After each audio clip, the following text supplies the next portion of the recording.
Halo pemirsa, apa kabar Anda hari ini? Langsung dari studio IDX Channel Jakarta, saya Prasetyo Wibowo kembali hadir dalam Market Review, program yang mengupas isu-isu yang menjadi penggerak ekonomi di Indonesia. Live streaming kami bisa Anda saksikan di idxchannel.com. Dan langsung saja kita mulai Market Review selengkapnya.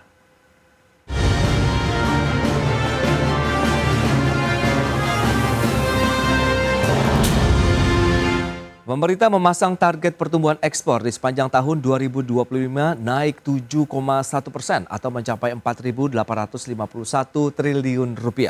Pemerintah akan meningkatkan ekspor ke 5 negara dan juga memacu sektor UMKM untuk bisa meningkatkan kinerja ekspor. Pemerintah dalam hal ini Kementerian Perdagangan menargetkan pertumbuhan ekspor Indonesia di sepanjang tahun 2025 sebesar 7,1% dibandingkan tahun 2024 lalu. Target ekspor tersebut setara dengan 294 miliar dolar Amerika Serikat atau 4.851 triliun rupiah. Langkah ini juga menjadi bagian dari upaya Kementerian Perdagangan dalam menopang target pertumbuhan ekonomi nasional 8%. Menteri Perdagangan Budi Santoso seperti dikutip media mengatakan pemerintah akan memacu ekspor ke sejumlah negara seperti China, Amerika Serikat, Jepang, India, dan Malaysia. Selain itu pemerintah juga akan mendorong sektor usaha mikro kecil dan menengah atau UMKM untuk meningkatkan ekspor. Di mana Kemendak menargetkan pada 2025 total ekspor UMKM Indonesia bisa mencapai 19,33 miliar dolar Amerika Serikat atau tumbuh 9,63% secara tahunan. Jumlah ekspor UMKM tersebut diharapkan dapat terus tumbuh hingga mencapai 35,29 miliar dolar Amerika pada 2029 mendatang. Sementara itu, Badan Pusat Statistik mencatat nilai ekspor Indonesia di bulan Februari 2025 mencapai 21,98 miliar dolar Amerika, naik 2,58% dibandingkan Januari 2025 sebesar 21,43 miliar dolar Amerika. Bahkan kinerja ekspor nasional pada Februari 2025 tumbuh double digit sebesar 14,05% menjadi 21,98 miliar dolar Amerika dibandingkan Februari 2024 yang tercatat 19,27 miliar dolar Amerika. Dari Jakarta, tim liputan IDX Channel. Ya, pemirsa, berikutnya kami sampaikan data untuk Anda terkait dengan kinerja ekspor Indonesia pada bulan Februari 2025. Data selengkapnya bisa Anda saksikan di layar televisi Anda. Baik, ini dia perbandingan. Kalau kita cermati di Februari tahun 2025 ini tercatat 21,95 miliar dolar Amerika Serikat. Kalau kita bandingkan dengan Januari atau month on month ada kenaikan sekitar 2,58%, sementara secara tahunan dibandingkan dengan Februari tahun 2024 ada kenaikan hingga 14,05%.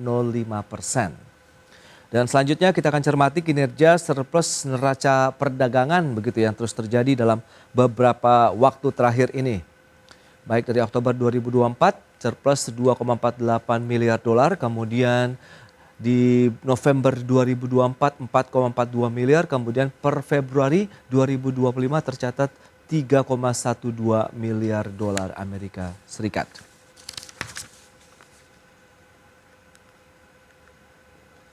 Baik pemirsa, untuk membahas tema kita terkait dengan strategi kejar ekspor 4.851 triliun di sepanjang tahun 2025.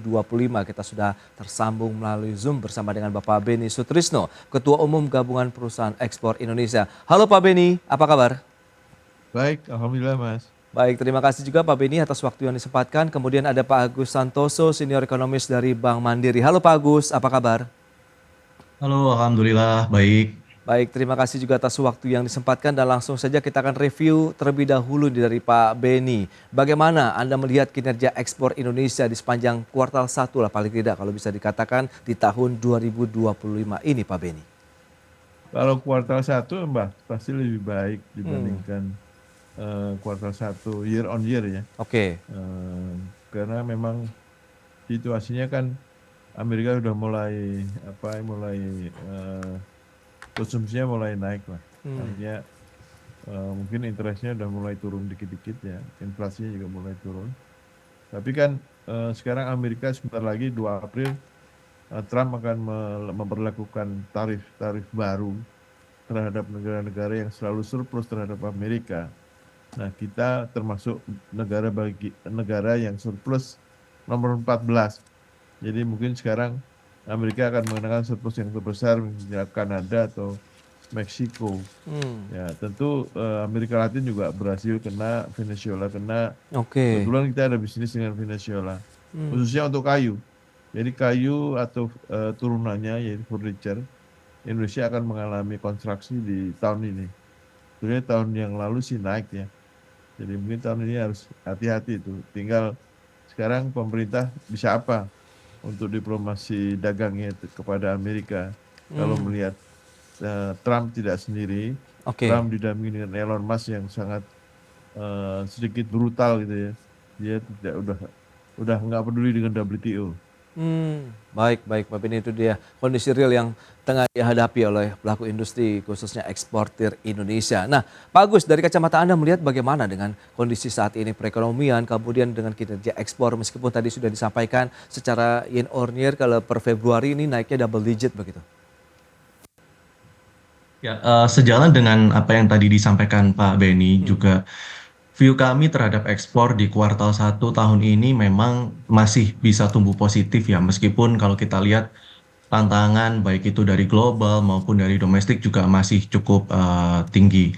Namun kami melihat memang beberapa komoditas utama ekspor Indonesia ini masih menunjukkan performance yang cukup stabil. Kalau kita lihat ya beberapa komoditas terkait ekspor mungkin CPO kalau kita lihat secara volume masih cukup stabil, demand dari global juga masih cukup tinggi.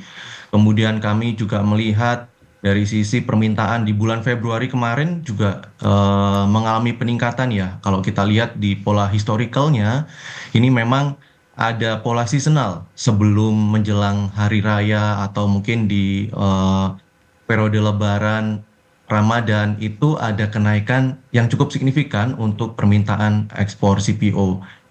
Nah, ini memang beberapa hal juga mendorong ekspor CPO kita juga meningkat, oke. terutama dari sisi demand maupun dari sisi harga juga outlook-nya lumayan cukup stabil. Ini tahun ini memang ada indikasi bahwa normalisasi harga komoditas masih berlanjut, tapi beberapa komoditas kalau kami lihat seperti CPO ini harganya masih cukup stabil.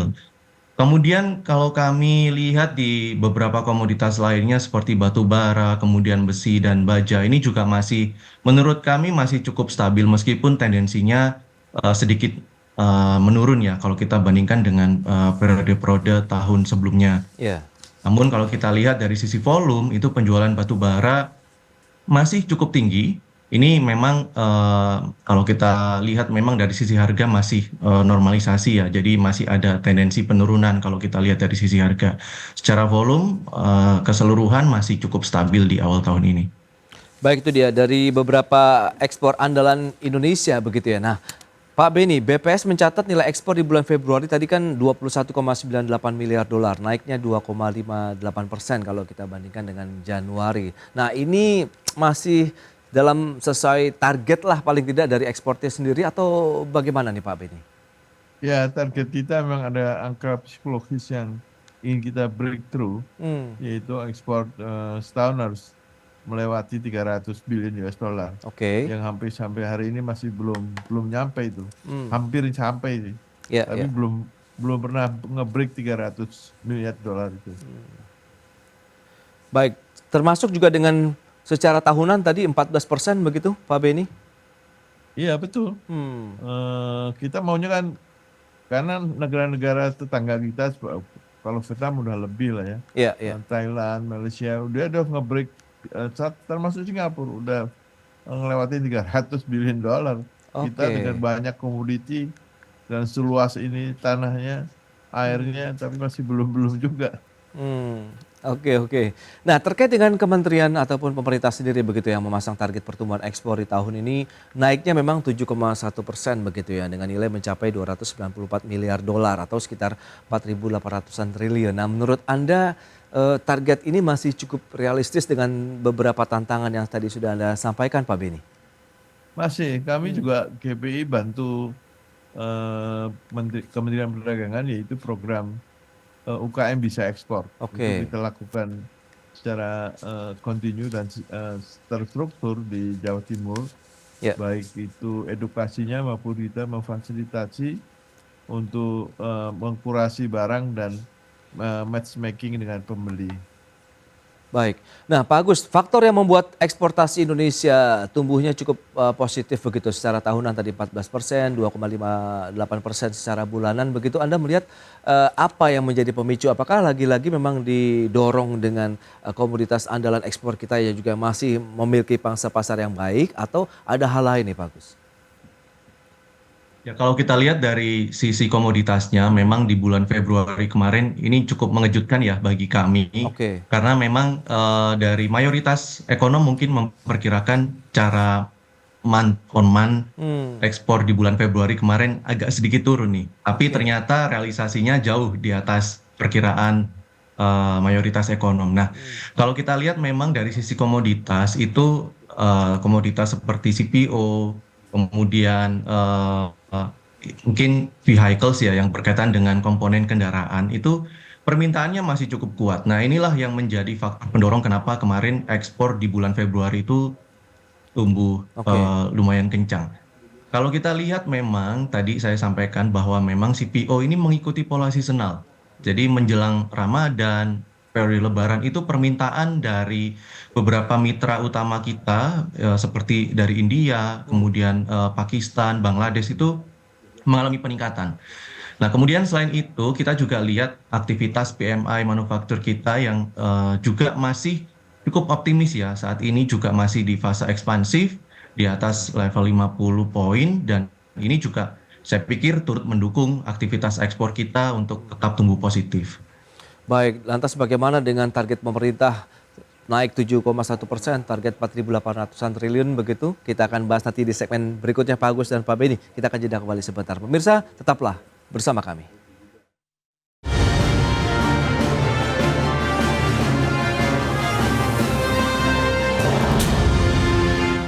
Ya, terima kasih Anda masih bergabung bersama kami dalam Market Review pemirsa dan berikut ini kembali kami sampaikan data untuk Anda terkait dengan kinerja ekspor komoditas non-migas yang menjadi unggulan bagi Indonesia. Data per Februari 2025 kita akan cermati pergerakannya baik secara bulanan maupun tahunan begitu dia. Nah, sempat di-mention tadi oleh Pak Agus, besi dan baja ini kalau kita lihat bulanannya memang masih negatif 6,02%, sementara pertumbuhan secara tahunan 19,52% di bulan Februari. Sementara untuk komoditas batu bara ini sama-sama mengalami tekanan untuk eksportasinya minus 3,79% secara bulanan, kemudian 19,79% turunnya begitu secara tahunan untuk batu bara. Dan CPO ini yang sama-sama melonjak signifikan, bulanannya 58,35%, tahunannya 89,54%. Dan selanjutnya kita lihat negara tujuan ekspor non migas Indonesia mana saja. China ini masih sekitar 4,29 miliar dolar Amerika Serikat, kemudian Amerika Serikat di 2,35 miliar, India 1,65 miliar dolar Amerika Serikat. Baik, kita lanjutkan kembali perbincangan bersama dengan Bapak Beni Sutrisno, Ketua Umum GPI, kemudian Pak Agus Santoso, beliau adalah senior ekonomis dari Bank Mandiri. Baik, Pak Agus, berdasarkan beberapa data yang tadi sudah disampaikan, apa yang bisa kita cermati begitu? Target 7,1% di sepanjang tahun 2025 ini menurut Anda masih dalam capaian yang bisa dikejarkah? Atau bagaimana, mengingat tadi baru CPO saja yang masih menjadi penopang utamanya begitu dengan kenaikan yang signifikan? Ya, kalau berbicara terkait target sebesar 7,1% di tahun ini, kalau kemungkinan bisa saja itu dicapai, ekspor kita bisa tumbuh di atas 5%. Namun kalau kami lihat memang tantangannya cukup besar. Jadi tantangan yang akan dihadapi di tahun ini tuh semakin besar, Oke. terutama dari sisi global ya. Jadi kami melihat memang di tengah berbagai gejolak global, baik itu pertama moderasi harga komoditas yang masih berlanjut, terutama di beberapa komoditas utama kita ya, seperti batu bara, kemudian besi dan baja ini juga secara harga juga masih cenderung moderat. Nah, ini yang menjadi tantangan ke depan. Tapi memang secara permintaan juga kami perkirakan permintaan global ini juga masih cukup terjaga, terutama memang beberapa komoditas kita yang masih cukup optimis seperti di komoditas CPO, kemudian komponen kendaraan ini juga masih cukup optimis outlook di tahun ini. Jadi kalau berbicara mengenai target, Perhitungan kami, tumbuhan ekspor di tahun ini kemungkinan masih bisa tumbuh positif di sekitar 2-4%. Nah, jadi mungkin eh, ada potensi tumbuh di atas 5%, tapi kami melihat berbagai tantangan yang dihadapi di tahun ini tuh Iya, iya, iya. menjadi faktor yang mungkin Hmm. menjadi penghambat untuk kita bisa tumbuh di atas 5%. Wow, 7,1% cukup sulit, penuh tantangan begitu Pak Agus? Ya, saya rasa untuk tumbuh di atas 5% kita perlu effort yang lebih besar. Tadi Oke. disampaikan Pak Beni juga beberapa program ini harus digenjot lebih kencang lagi, Ya, terutama kalau kita berbicara terkait dengan menggerakkan aktivitas ekspor mulai dari hulu. Nah, ini penting menurut saya ini kita perlu dorong lebih kencang. Aktivitas seperti UMKM, kemudian ada beberapa program seperti devisa ini juga perlu didorong nih untuk meningkatkan ekspor kita secara keseluruhan untuk bisa tembus di atas 5%. Karena kalau kita lihat kan memang saat ini ekspor Indonesia kan masih didominasi oleh beberapa komoditas, terutama di komoditas tambang yang mungkin outlook-nya di tahun ini juga tidak sebaik eh, tahun-tahun sebelumnya karena banyak sekali tantangannya. Nah, ini menjadi challenge buat kita, bagaimana kita bisa mendorong pertumbuhan ekspor dari sisi hulu. Tadi disampaikan tanian kita dorong, kemudian nelayan, jadi olahan perikanan itu bisa menjadi salah satu oke. komoditas pendorong ekspor tahun ini. Kemudian Ya, UMKM ya. juga. Nah, ini perlu effort yang lebih kencang lagi Baik, Pak Agus. seharusnya. Nah, Pak Beni, bagaimana Anda melihat begitu dengan tadi analisis yang sudah disampaikan Pak Agus begitu, tantangan nampaknya geopolitik, geoekonomi global ini memang masih menjadi tricky juga begitu di tahun 2025. Anda melihat 5% ini tadi disampaikan memang cukup berat begitu. Sementara targetnya aja 7,1% Pak Beni. Ya, saya setuju dengan Pak Agus. Memang global ini, global tensi ini yang mengakibatkan ada masalah di logistik ya. Hmm, Jadi di terusan Suez itu turun aktivitasnya 50%. oke. Terusan Panama turun 32%. Artinya barang yang ke Amerika yang ke East Coast itu mulai berkurang. Hmm, Berarti kan karena tensi-tensi politik globalnya ini yang dilakukan oleh beberapa negara. ya, ya. Tapi kalau untuk mencapai 7%, dari pengusaha kan kredonya cuma satu Pak, do or die. Kalau Hmm, nggak do, you pasti die. If oke. you do, maybe you can not die gitu. Hmm, Jadi mau nggak mau kita harus lakukan itu. Dan kita tidak pernah lagi mengingat kita pernah VOC pernah kaya raya dari rempah-rempah kita. Nah, rempah-rempah kita sehari ini masih belum banyak ditekuni, rempah-rempah yang masih mentah maupun turunan industrinya. oke. Sangat banyak sekali dan itu beberapa negara, semua negara belum tentu punya rempah-rempah kita. Hmm, Nah, itu yang bisa mengerjakan teman-teman di UKM karena volumenya nggak banyak, tapi volumenya langka ya. Misalnya minyak atsiri, seluruh minyak wangi di dunia ini sumber bahan bakunya dari minyak atsiri Indonesia loh. Jangan oke. lupa itu. Ya, ya. Nah, tinggal kita menekuni aja, betul Pak Agus. Kita harus lakukan beberapa aktivitas, Ya. tidak hanya di soal perdagangannya, tapi juga soal produknya. Saya kira Hmm. perbankan juga akan melihat seperti itu. Oke, tadi disampaikan Pak Agus butuh extra effort, extraordinary begitu kalau kita bicara mengenai upaya mengejar target dari pertumbuhan ekspor Indonesia. Ini kira-kira strategi yang akan dilakukan teman-teman eksportir apa saja kira-kira Pak Beni ya?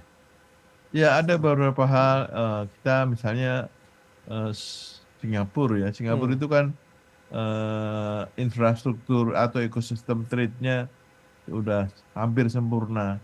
Ya, kita harus melakukan kerjasama dengan mereka untuk menjual ke seluruh dunia karena Singapura juga banyak eh, tidak banyak larangan untuk diterima masuk ke negara-negara yang akan kita tuju ya. Contohnya dari paspor aja, Ya. Singapura sudah nggak ada tuh butuh-butuh visa masuk ke negara mana aja. Sementara kita masih ada masalah itu. Oke, Nah, oke. pengalaman saya memasarkan eh, produk ke Amerika Latin, itu saya masuknya ke Chile. Kenapa? Karena Chile tidak mengenakan visa terhadap paspor Indonesia. Nah, inilah salah satu tools yang harus kita sampaikan kepada Kemenlu untuk melakukan negosiasi secara politis Ya. mengenai larangan atau Hmm. masuk ke negara itu. Baik, dan pemerintah juga akan mengenjot kinerja ekspor ke 5 negara, ada China, kemudian Amerika Serikat, Jepang, India, dan juga Malaysia. Kemudian tadi UMKM juga nih akan terus dipacu. Kita akan bahas lebih lanjut di segmen berikutnya Pak Beni. Pak Agus, kita akan jeda kembali sebentar. Dan pemirsa, kami akan segera kembali usai pariwara berikut ini.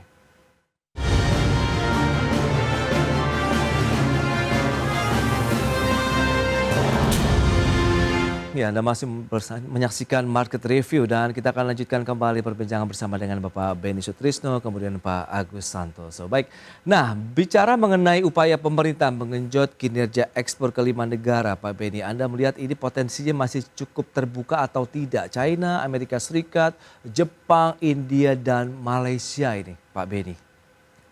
Ya, kecuali Amerika, saya kira itu fair saja ya. Artinya logistiknya juga nggak ada masalah karena Oke. tidak harus melalui Suez atau tidak harus melalui Panama Channel. Ya, tapi kalau Amerika pasti saya masih ragu kalau untuk Amerika.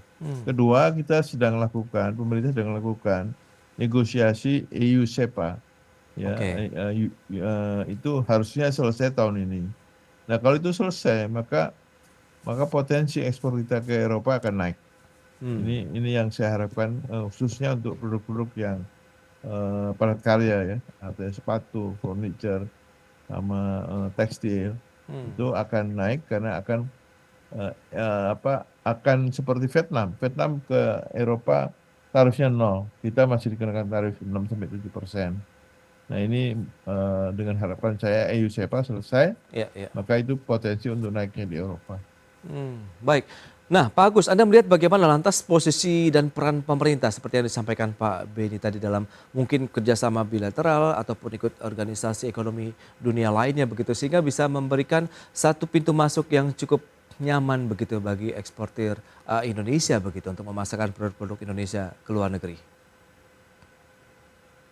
Ya, kalau kita berbicara terkait dengan permasalahan terkait dengan ekspor ya, selama ini kalau kami mengamati di Indonesia itu pertama kalau kita berbicara terkait dengan kendala struktural. Nah, ini Indonesia itu dari mungkin beberapa tahun yang lalu dalam satu dekade terakhir itu kita masih tersegmentasi ke komoditas sumber daya alam, terutama tambang, kemudian CPO ya, tambang batu bara, CPO dan besi baja. Nah, ini menjadi tantangan sebenarnya kalau kita berbicara pertama kali mengenai tantangan terlebih dahulu. Ya. Karena apa? Karena komoditas-komoditas tersebut itu sangat rentan dengan volatilitas harga. Kemudian sementara kita juga terus berupaya mendorong ekspor medium and high tech produk yang saat ini juga menurut kami juga masih perlu didorong lebih kencang lagi. Dari sisi fundamental juga kita lihat memang segmentasi ekspor kita itu masih terbatas ke beberapa pasar utama. Di Asia kalau kita bisa sampaikan kita masih mayoritas bergantung ke China, ke Tiongkok. Kemudian India. Jadi perlu kita lakukan perluasan pasar ekspor. Tadi disampaikan Pak Beni, salah satu upaya yang perlu memang saat ini didorong oleh pemerintah yaitu kerjasama perdagangan. Jadi beberapa inisiasi CEPA kita sudah melakukan beberapa inisiasi Indonesia Kanada, kemudian beberapa hal juga saya pikir ini sangat mendukung sekali beberapa program pemerintah yang salah satunya tadi saya sampaikan desa devisa yang targetnya diperluas. Kemudian dari sisi hulu ada penguatan. Saya pikir koordinasi dengan antar stakeholder ya, antar pemerintah, Bank Indonesia, kemudian dari Bea Cukai, dan berbagai lembaga lainnya lah. Itu turut mendukung peningkatan kapasitas petani, nelayan, UMKM untuk bisa tembus ekspor. Nah ini menjadi hal yang positif.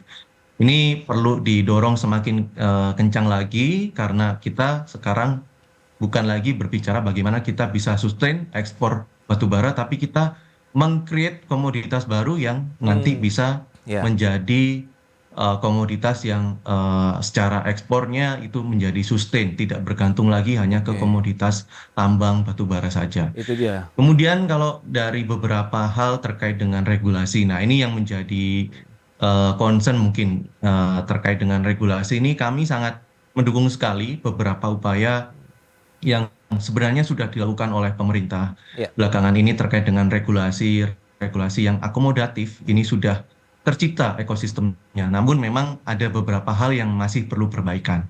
Jadi beberapa hal kami lihat secara keseluruhan sudah cukup mendukung kita untuk bisa menjadi salah satu top eksportir ya di Ya. kawasan Asia, dan kami juga melihat beberapa pasar seperti ASEAN ini kalau kita amati beberapa bulan terakhir pangsa ekspor kita ke ASEAN semakin meningkat. Artinya intra-trade kita di kawasan ASEAN ini sudah mulai menyaingi Cina, hampir setara dengan China, dengan Tiongkok. Nah, ini menjadi hal yang positif menurut saya.